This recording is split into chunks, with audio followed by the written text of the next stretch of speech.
अस्सलाम वालेकुम my dear aspirants. I hope आप सब ठीक होंगे, अच्छे से होंगे। और आप ये जो टेस्ट सीरीज जेकेसीएस की तरफ से आपकी तरफ जा रही है, ये बहुत अच्छे से आप अटेम्प्ट कर रहे होंगे और अच्छा स्कोर भी कर रहे होंगे। अगर आप देखेंगे, हम आज एनालिसिस जो करने वाले हैं that will be test number 10 जो है आपका हुआ है, वो क्या है, हेल्थ प्रॉब्लम्स एंड प्लान्स। इसकी हम एनालिसिस कर लेंगे आज हम इस वीडियो में। जो कि आप देख रहे होंगे, आपका पूरा स्केड्यूल जो है टेस्ट सीरीज का, ये जेकेसीएस की तरफ से जो है सारा टेस्ट आपका जो पूरा स्केड्यूल यहाँ पर दिया गया है, जिसमें से ये टेस्ट नंबर 10 आपको दिया जा रहा है, health problems and plans. Health problems and plans पे जो आपको आज हम ये एनालिसिस करेंगे कि कैसा आपका टेस्ट गया है और कौन से आपको यहाँ पर एमसीक्यूज मिले थे। तो ये पूरी टेस्ट सीरीज अगर आपको चाहिए, या आपका जो पूरा कोर्स ही अगर आपको चाहिए, तो लिंक आपको डिस्क्रिप्शन बॉक्स में मिलेगी और कमेंट सेक्शन में भी आपको लिंक है, वहां से आप ज्वाइन कर सकते हैं। हम आज आते हैं आपके पहले क्वेश्चन पे। आपका पहले क्वेश्चन क्या पूछा गया था? अकॉर्डिंग टू WHO, जो कि वर्ल्ड हेल्थ ऑर्गेनाइजेशन है, health is defined as, health की डेफिनेशन पूछी गई थी। मतलब ये तो हलवा क्वेश्चन हो गया आपका। हेल्थ की डेफिनेशन आपसे पूछी गई थी, क्या हेल्थ का मतलब क्या है? ओनली एब्सेंस ऑफ डिजीज, सिर्फ डिजीज ना होना। अगर डिजीज नहीं है तो क्या इसका मतलब हेल्थ है? सिर्फ फिजिकली फिट होना, क्या इसका मतलब हेल्थ है? या फिर complete physical and mental social wellbeing, इसका मतलब हेल्थ होता है? या आपको रोज दवाइयां लेना, उसको ही हम क्या हेल्थ बोलते हैं? ऐसा बिल्कुल भी नहीं है। अगर आप देखेंगे WHO के अकॉर्डिंगली हेल्थ की डेफिनेशन जो क्या होती है, हेल्थ की डेफिनेशन होती है कि एक बंदा, जो एक इंडिविजुअल तभी हेल्दी है जब वो कंप्लीट फिजिकली, सोशली, मेंटली एक अच्छे से रहेगा, तब वो हेल्दी माना जाता है। सिर्फ उसमें डिजीज ना हो, उसको हम हेल्थ नहीं बोलते हैं। WHO की डेफिनेशन में ये तो वाज़ह दिया गया है कि not merely the absence of disease, सिर्फ डिजीज का ना होना हेल्दी नहीं होता है, बल्कि complete physical, mental and social well being जो रहता है आपका, उसको हम बोलते हैं, पर्टिकुलरली जो WHO ने बोला है, that is the definition for health. ये एक पहला क्वेश्चन बहुत इजी क्वेश्चन था, आई होप सबने अच्छे से आंसर किया होगा इसको। हम बढ़ेंगे अपने सेकंड क्वेश्चन पे। क्या है हमारा सेकंड क्वेश्चन? क्या पूछा गया था? A disease that spreads from one person to another through contact is known as, एक ऐसी डिजीज जो एक बंदे से दूसरे बंदे में ट्रांसमिट हो जाएगी, उस डिजीज को हम क्या बोलते हैं? ये हमने जब से साइंस पढ़ना स्टार्ट किया है, तब से हमें ये पता है कि ऐसी डिजीजेस जो एक डिजीज्ड पर्सन से ट्रांसमिट होके दूसरे हेल्दी पर्सन में जाते हैं, हम उस डिजीज को बोलते हैं यहां पर कम्युनिकेबल डिजीजेस। ये आपको सबको पता होगा, बहुत हलवा क्वेश्चन तो ये भी आपका है। That's correct answer will B, यहां पर जो जाएगा that is the communicable disease. Communicable diseases वो डिजीज होती हैं जो एक डिजीज्ड पर्सन से एक हेल्दी पर्सन में ट्रांसमिट होते हैं। क्लियर है? मतलब दो क्वेश्चन आपको जो दिए गए थे, ये तो बहुत ही बेसिक क्वेश्चन थे।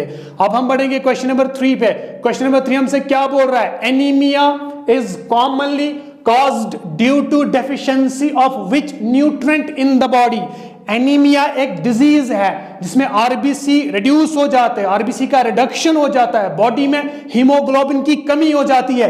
एक ऐसी डिजीज कब होती है? जब आप डाइट में कौन से न्यूट्रिएंट की डेफिशिएंसी से एनीमिया होता है?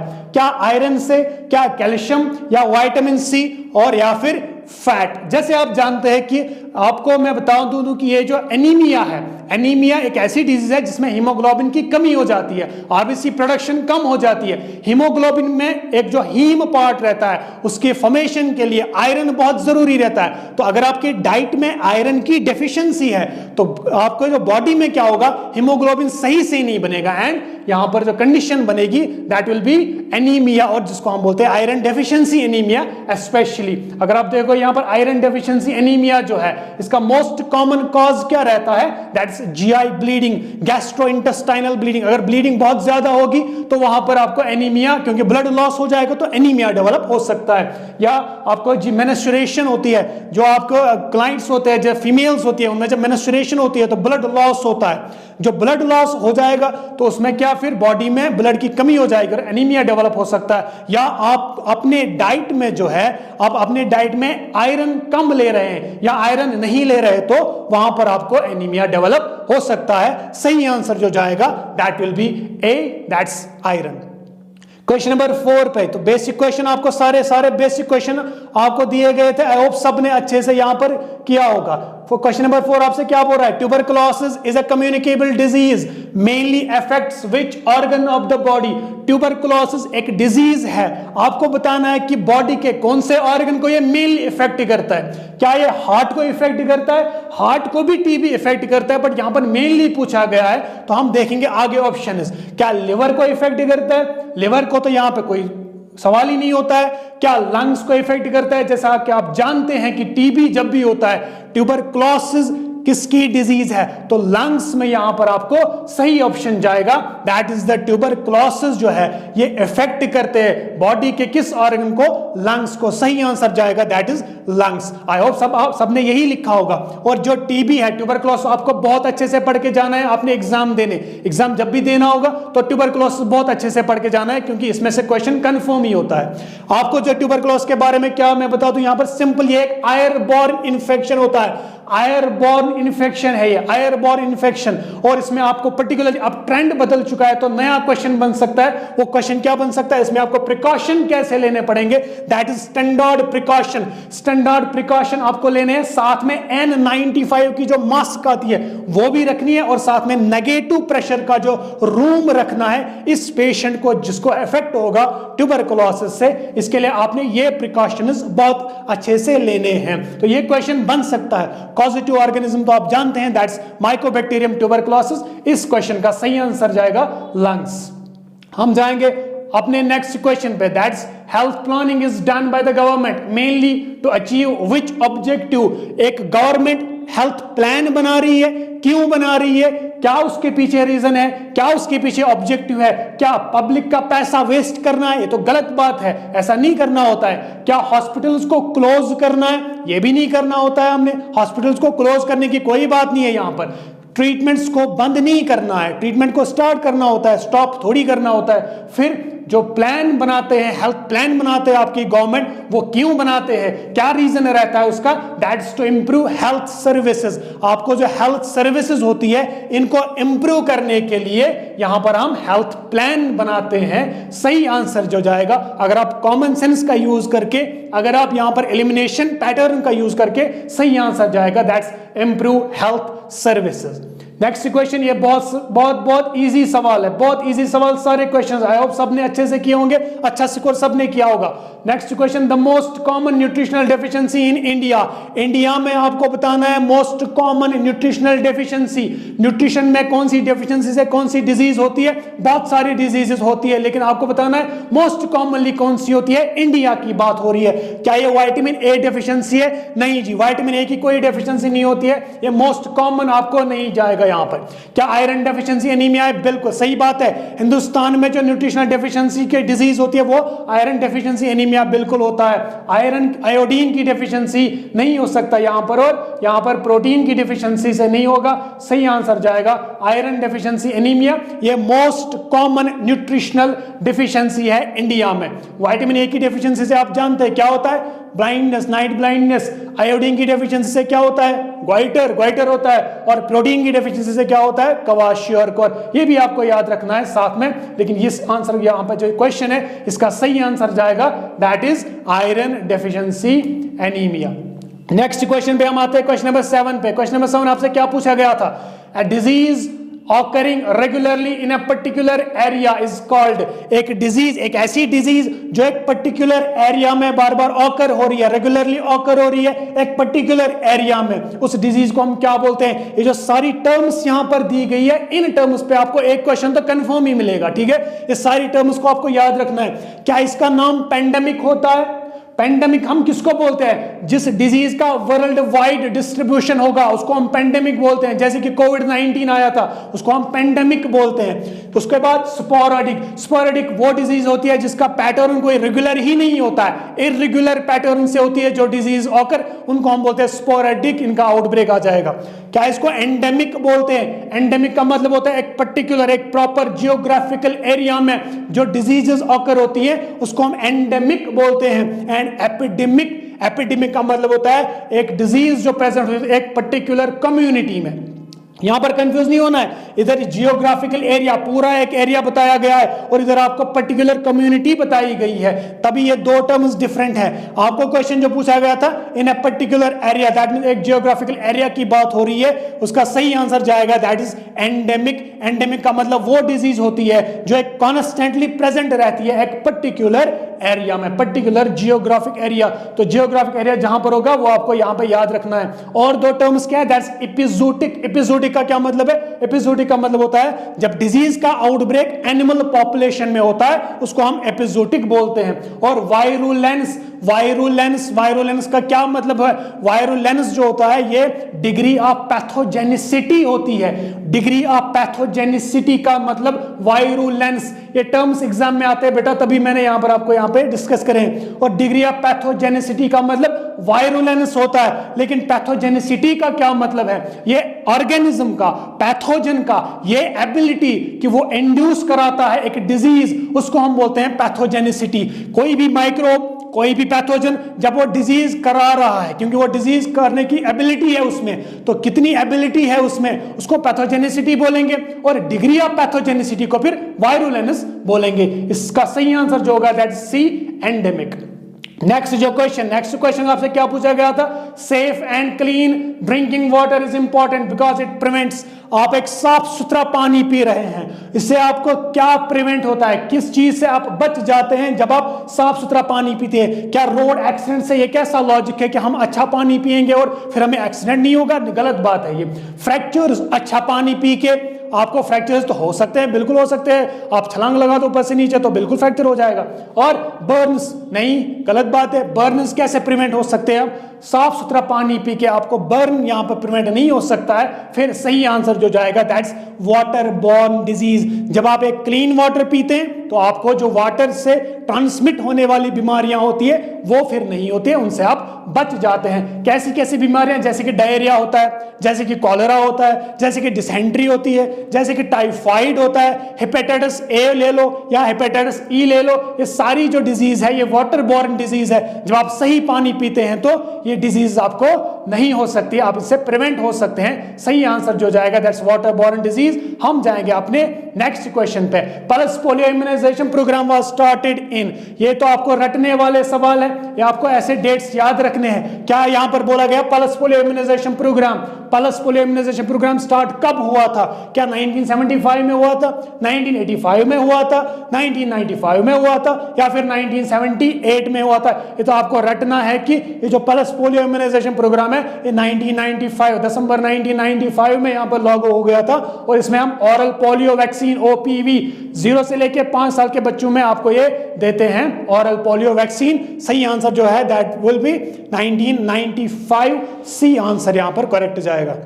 हम आते हैं नेक्स्ट क्वेश्चन पे। आपसे क्या पूछा गया था, फिर से क्वेश्चन नंबर 10 आपसे पूछा गया था, in health planning process evaluation means. Health planning process में इवैल्यूएशन का क्या मतलब है, हेल्थ प्लानिंग जब आप करते हैं इसमें इवैल्यूएशन का क्या मतलब है। क्या इसका मतलब रिजल्ट्स को इग्नोर करना होता है, गलत बात है, ऐसा नहीं हो सकता। क्या इसका मतलब है checking whether objectives are achieved, आप फिर चेक करते हैं कि जो आपने ऑब्जेक्टिव्स बनाए थे वो सच में अचीव हो गए हैं, क्या इसका यह मतलब है। बिल्कुल, ये तो सही बात लग रही है हमें। क्या स्पेंडिंग मोर मनी, ज्यादा से ज्यादा पैसा यहां पे स्पेंड करना, ये तो गलत बात है, ये नहीं हो सकता। फिर कंस्ट्रक्टिंग बिल्डिंग्स को बनाना, क्या इसका ये गोल होता है, नहीं, इसका ये गोल नहीं होता है। हम इवैल्यूएशन इसीलिए करते हैं, जिस चीज को हम पहले एसेस करते हैं, जब हम नीड्स को एसेस करते हैं फिर हम इवैल्यूएशन इसलिए करते हैं कि जो हमने यहां पर दिया गया था क्या उसका रिजल्ट सही आ गया है कि नहीं आ गया, उसीलिए हम इवैल्यूएशन करते हैं। तो we are checking whether the objectives are achieved, ये सही आंसर जाएगा इसमें कि हम इवैल्यूएशन इसीलिए करते हैं ताकि हम चेक कर सकते हैं कि जो हमने ऑब्जेक्टिव्स बनाए थे वो ऑब्जेक्टिव सच में अब अचीव हो चुके हैं कि नहीं हो चुके हैं। सही answer will be B. Next जो क्वेश्चन है, नेक्स्ट क्वेश्चन आपसे क्या पूछा गया था, first contact point between village community with the doctor. पहला कॉन्टैक्ट, एक विलेज कम्युनिटी है, इसका पहला कॉन्टैक्ट आपको बताना है डॉक्टर के साथ किस लेवल पे होता है। क्या ये डिस्ट्रिक्ट हॉस्पिटल, ये तो पहला कॉन्टैक्ट नहीं होता है। क्या पीएचसी, पीएचसी मतलब यहां पर primary health centre, primary health centre, देखो जी प्राइमरी हेल्थ सेंटर यहां पर आपको याद रखना है, primary health centre, primary health centre PHC का मतलब प्राइमरी हेल्थ सेंटर, और यही वो लेवल होती है जहां पर एक विलेज कम्युनिटी को एक डॉक्टर के साथ पहला कांटेक्ट होता है। क्यों? क्योंकि अगर सब सेंटर की बात करते हैं वहां पर डॉक्टर नहीं, वहां पर सीएचओ होता है, लेकिन जो पीएचसी होता है, पीएचसी में एमओ होता है, मेडिकल ऑफिसर होता है, डॉक्टर होता है, तो वहां विलेज को पहला कांटेक्ट मिलता है पीएचसी के साथ। क्लियर है? ये बेसिक क्वेश्चन है, आपको ऐसे याद रखना है कि पहला फर्स्ट पॉइंट ऑफ कांटेक्ट जो होता है एक कम्युनिटी को डॉक्टर के साथ, किस लेवल पे? पीएचसी लेवल पे। क्वेश्चन नंबर, आगे हम बढ़ेंगे क्वेश्चन नंबर 12 पे। क्या बताया question number 12? That's one sub centre covers approximately, एक सब सेंटर जो है, एक सब सेंटर कितनी पॉपुलेशन यहां पर अचीव कर रहा है, एक सब सेंटर के अंदर कितनी पॉपुलेशन होती है, कितनी पॉपुलेशन को वो कवर कर लेता है? क्या 1000 की पॉपुलेशन, 3000 से 5000, 10,000 या फिर 30,000? आपको याद रखना है, बहुत इंपॉर्टेंट पॉइंट है यहां पर। क्या याद रखना है? ये जो सारे सब सेंटर्स हो गए, पीएचसीज हो गए, इनको हम आयुष्मान भारत के अंडर हम पढ़ते हैं, तो health and wellness centre, health wellness centre, clear है? HWC, health and wellness centre, सब health centre, health and wellness centre, सब health centre, urban health and wellness centre, इनको आप ऐसे पढ़ते हैं आयुष्मान भारत के अंडर। अब यहां पर पॉपुलेशन का कैटेगरी आपको कैसे याद रखना है? एक प्लेन एरिया होता है, एक हिली एरिया होता है। प्लेन एरिया में आपको 5000 की पॉपुलेशन, 5000 की पॉपुलेशन को कवर कर लेता है, और हिली एरिया में 3000 की पॉपुलेशन को कवर कर लेता है। किसकी बात हो रही है? हेल्थ एंड वेलनेस सेंटर, सब हेल्थ सेंटर की बात हो रही है। लेकिन अगर अर्बन की हम बात करेंगे, urban health and wellness centre की जब हम बात करते हैं, तो कितनी पॉपुलेशन को ये कवर करता है? 15,000 टू 20,000, 15,000 से लेके 20,000 तक पॉपुलेशन जो है इसको कवर करते हैं अर्बन वाले। और हेल्थ एंड वेलनेस सेंटर, सब हेल्थ सेंटर, प्लेन एरिया में 5000, हिली एरिया में 3000, ये आपको याद रखना है, बहुत इंपॉर्टेंट होती है। 7 इन्वेस्टिगेशन आपको यहां पर मिलती है। क्लियर है? कहां पर? हेल्थ एंड वेलनेस सेंटर, सब हेल्थ सेंटर में 7 इन्वेस्टिगेशंस आपको देखते हैं। तो सही answer will be that's 3000 to 5000, 3000 हिली के लिए, 5000 प्लेन एरिया के लिए सही आंसर जाएगा ये। यह बेसिक सवाल है, बेसिक क्वेश्चन है, आपको अच्छे से किए होंगे आई होप सबने। क्वेश्चन नंबर 13 है, primary health centre covers population. पहले सब सेंटर था, अब प्राइमरी हेल्थ सेंटर है। Primary health centre covers population, कितनी पॉपुलेशन पीएचसी के अंडर आती है? 5000, 10,000, 30,000 और 1,00,000। आपको यहां पर याद रखना है, इसको भी हम आयुष्मान भारत के अंडर अब पढ़ते हैं। That's rural health and wellness centre, public health centre, primary health centre. Clear है? Rural health and wellness centre, primary health centre, ऐसे ही आपको याद रखना है। प्लेन एरिया की बात करें तो 30,000 की पॉपुलेशन को कवर कर लेता है। हिली एरियाज की बात करें 20,000 की पॉपुलेशन कवर कर लेता है। बेड्स देखेंगे हम, कितने बेड्स होते हैं? 2 बेड्स। लेकिन अगर 24/7 की फैसिलिटी है फिर 6 बेड्स। इन्वेस्टिगेशंस कितनी? 19 इन्वेस्टिगेशंस। 19 इन्वेस्टिगेशन आपको याद रखने। और अर्बन के बारे में पूछे, urban health and wellness centre, primary health centre में 50,000 की पॉपुलेशन को एक कवर कर लेता है। यहां पर सही आंसर जो जाएगा दैट इज सी आंसर, 30,000 की पॉपुलेशन, 20,000 हिली में, 30,000 प्लेन में, ये आपको याद रखना है। नेक्स्ट क्वेश्चन क्या पूछा गया था? Community health centre function as, community health centre function किस लेवल पे फंक्शन करता है? Community health centre primary level पे, सेकेंडरी लेवल पे, टर्शियरी लेवल पे या फिर सुपर स्पेशलिटी लेवल पे। आपको याद रखना है कि यहां पर 3 लेवल होती है। एक primary health care, primary health care में क्या होता है? ये पहला कांटेक्ट होता है एक इंडिविजुअल का हेल्थ सिस्टम के साथ।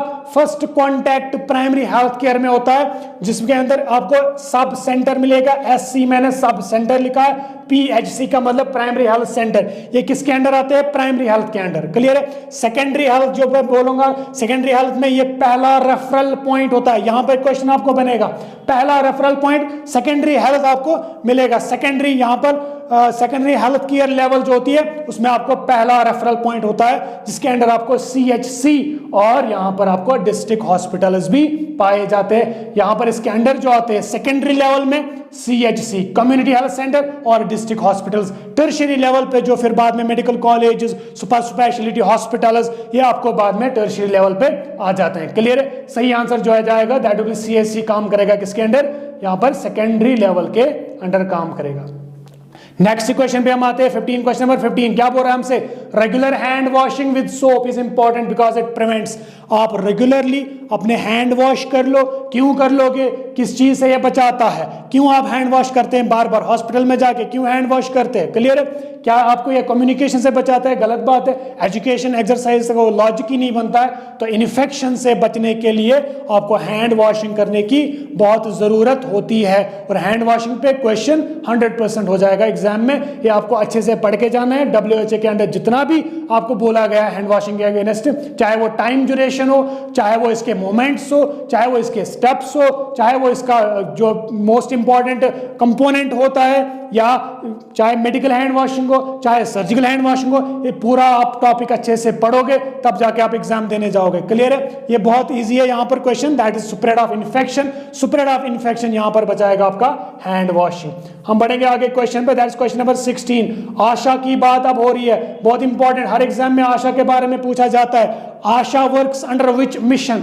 जो आशा होती है, एक्रेडिटेड सोशल हेल्थ एक्टिविस्ट जो होती है, एक्रेडिटेड सोशल हेल्थ एक्टिविस्ट जो होती है, आशा जिसको हम बोलते हैं, वो किस मिशन के अंडर काम करती है। क्या ICDS के अंडर काम करती है, क्या वो RCH के अंडर काम करती है, क्या वो NHM के अंडर काम करती है, क्या वो UIP के अंडर काम करती है। ICDS के अंदर, RCH, NHM या फिर UIP। अगर आपको पता होगा जो आशा होती है ये काम करती है NRHM या NHM, national health mission. National health mission जो होता है इसके अंडर आशा काम करती है, जिसको हम NRHM भी बोलते हैं, national rural health mission. National rural health mission कब ये लॉन्च हुआ था, 12 अप्रैल 2005 को। 12 अप्रैल 2005 को NRHM लॉन्च हुआ था। और क्या याद रखना है यहाँ पर, इंपॉर्टेंट क्या है, एक आशा 1000 पॉपुलेशन के लिए है। अर्बन आशा पूछें तो 2500 पॉपुलेशन या 200 से 500 हाउस होल्ड्स, ये आपको याद रखना है। एजुकेशन जो आशा की है 10वीं क्लास कम से कम होनी चाहिए हमारी आशा जी। और उसकी एज जो है, एज कितनी, 25 से 45 साल के बीच में इसकी एज होनी चाहिए। यहां से आपको क्वेश्चन कंफर्म होता है। और भी इसके जो रोल्स एंड रिस्पॉन्सिबिलिटीज होती है उस पर आप जरूर वहां पर घर पे होमवर्क करके अच्छे से वो पढ़ लेना, क्लियर है। तो यहां पर जो सही आंसर जाएगा that is national health mission. ASHA जो काम करती है, आशा हमारी नेशनल हेल्थ मिशन के अंडर काम करती है। उसके बाद आंगनवाड़ी पे पूछा है, anganwadi services are provided under. Anganwadi जो सर्विस होते हैं इनको हम किसके अंडर लाते हैं, क्या NHM, अभी हमने बोला आशा NHM के अंडर है, ICDS, RNTCP या फिर NVB DCP। क्या मतलब है इनका, यहां पर आंगनवाड़ी सर्विस जो होती है, आंगनवाड़ी सर्विस ICDS के अंडर आती है। ICDS के अंडर आती है आपकी आंगनवाड़ी, जिसका मतलब होता है इंटीग्रेटेड चाइल्ड डेवलपमेंट सर्विस। इसके अंडर आंगनवाड़ी सर्विस आपको मिलती है। NHM के अंडर नहीं होता है, ICDS करेक्ट आंसर जाएगा। ये TB के लिए हो, ये नेशनल वेक्टर बॉर्न डिजीज जो कंट्रोल प्रोग्राम होता है उसमें वो अलग अलग जो वेक्टर बॉर्न डिजीज होती है उनमें ये आपको मिलेगा। तो सही आंसर जाएगा that will B ICDS। ICDS आपको 1975 में आया था, ये आपको याद रखना है। और आंगनवाड़ी वर्कर जो होती है, आंगनवाड़ी वर्कर की एज 18 से 35 ईयर्स के बीच में होनी चाहिए, 12वीं पास होनी चाहिए, एक आंगनवाड़ी 1000 पॉपुलेशन के लिए होनी चाहिए। पॉपुलेशन नॉर्म्स, अगर नया आंगनवाड़ी सेंटर आपने खोलना है, पॉपुलेशन नॉर्म न्यू आंगनवाड़ी के लिए 400 से 800 होनी चाहिए। और मिनी आंगनवाड़ी के लिए आपको यहां पर याद रखना है दैट्स यहां पर 150 से 400 के बीच में, क्लियर है, आपको याद रखना है, क्लियर है। ये बहुत इजी क्वेश्चन है। या आंगनवाड़ी सर्विस किसके अंडर आते हैं, that is ICDS। Next question पे हम आते हैं, that's district hospital provides which level of care. जल्दी से, मैंने अभी भी बताया था डिस्ट्रिक्ट हॉस्पिटल जो होते हैं कौन से लेवल ऑफ केयर वो देते हैं, क्या प्राइमरी, नो, क्या सेकेंडरी, यस, मैंने बताया था कम्युनिटी हेल्थ सेंटर और डिस्ट्रिक्ट हॉस्पिटल जो होते हैं वो सेकेंडरी लेवल ऑफ केयर आपको देते हैं। टर्शरी में आपको speciality hospitals, AIIMS, medical colleges वगैरह आते हैं टर्शरी में, क्लियर है। ये बहुत ईजी क्वेश्चन है। उसके बाद नेक्स्ट क्वेश्चन क्या है, that apex body for health policy in India. Apex body पूछा गया है, यानी कि हिंदुस्तान की बात हो रही है, वर्ल्ड की बात नहीं हो रही है, हिंदुस्तान की बात हो रही है। और हिंदुस्तान में जो एपेक्स का मतलब टॉप लेवल पे कौन है, टॉप लेवल पे क्या नीति आयोग है, ministry of health and family welfare, आप गेस कर लिया होगा आपने, क्या WHO, तो वर्ल्ड वाइड आ जाएगा। और ICMR, यहाँ पर कोई यहाँ पर लॉजिक नहीं बनता है, इंडिया में जो हेल्थ पॉलिसी के लिए एपेक्स टॉप लेवल पे रहेगा, दैट्स मिनिस्ट्री ऑब्वियसली, और ministry of health and family welfare आपको सही आंसर यहां पर जाएगा। कॉमन सेंस भी यूज कर लोगे तो सही आंसर आपका यही हो जाएगा। आपने आई होप सबने ये अच्छे से दिया होगा। क्लियर है? क्वेश्चन नंबर 20 पे हम आते हैं। क्वेश्चन नंबर 20 आपसे क्या बोल रहा है? Health and wellness centres are strengthened under, मैंने पहले बताया था आपको, क्या बोला था कि आप जो हेल्थ एंड वेलनेस सेंटर्स, किसमें हमने पढ़ा था, जो मैंने पहले बताया था, सब health centres, primary health centres, इनको हम किसमें आप पढ़ते हैं? आयुष्मान भारत में। मैंने बताया था आयुष्मान भारत के अंडर अब इनको हम पढ़ते हैं। तो यहां पर आपको सही आंसर जो जाएगा दैट्स आयुष्मान भारत। बहुत बेसिक सा सवाल है कि जो हेल्थ एंड वेलनेस सेंटर्स होते हैं इनको अब हम जो लेते हैं दैट्स अंडर आयुष्मान भारत। आयुष्मान भारत के आप इनको हम पढ़ते हैं, जो कि फिर health and wellness centre, sub centre, health and wellness centre, primary health centre फिर पढ़ते हैं। सही answer will B Ayushman Bharat. Next जो क्वेश्चन है, नेक्स्ट क्वेश्चन आपसे question number 21, first step in health planning.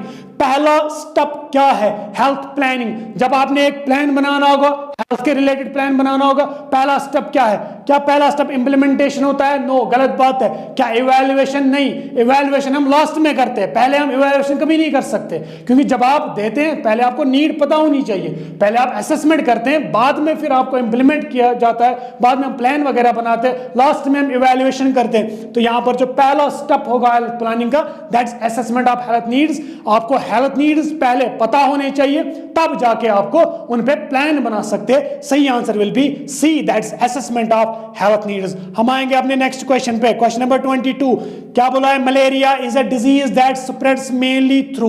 Malaria एक डिजीज है, मलेरिया ऐसी डिजीज है किसके थ्रू स्प्रेड होती है? क्या हाउस फ्लाई के थ्रू, मॉस्किटो बाइट के थ्रू, डॉग बाइट के थ्रू, या कंटामिनेटेड फूड के थ्रू? आपको पता है मलेरिया कब होता है? जब मॉस्किटो काटता है, तो मॉस्किटो के थ्रू ये इन्फेक्ट होती है। आपको यहां पर याद ये भी रखना है कि मलेरिया जो है प्रोटोजोवन डिजीज है, प्रोटोजोवन इन्फेक्शन है, प्लाज्मोडियम ये इन्फेक्शन कराता है। इसका जो वेक्टर होता है that's female Anopheles mosquito, female Anopheles mosquito इसका वेक्टर होता है। ये आपको पढ़ के जाना है मलेरिया पूरा, यहां पर जो फुल डिजीज है वो आप प्लीज घर पे अच्छे से पढ़ लेना। और यहां पर मैं आपको एक पॉइंट बताता हूं जो कि ट्रेंड बन चुका है क्वेश्चन का, दैट्स यहां पर गोल्ड स्टैंडर्ड डायग्नोस किसको हम बोलते हैं? मलेरिया का gold standard diagnose that's peripheral blood smear examination. Peripheral blood smear examination जो है that's the gold standard diagnose for malaria. ये क्वेश्चन ट्रेंड ही बन चुका है, आता है एग्जाम में। बाकी जो मलेरिया के बारे में इंफॉर्मेशन है वो आप अच्छे से होमवर्क करके पढ़ लेना, यहां से आपको क्वेश्चन कंफर्म मिलेगा। नेक्स्ट क्वेश्चन आपसे क्या बोल रहा है? UIP stands for. यूआईपी का क्या मतलब है? यूआईपी का क्या मतलब है? यूआईपी का मतलब यूनिवर्सल इम्यूनाइजेशन प्रोग्राम ये होता है, या यूनिक इम्यूनाइजेशन प्लान? ऐसा कोई है ही नहीं। यूनाइटेड इम्यूनाइजेशन प्रोग्राम ये भी कुछ सुना ही नहीं है आपने।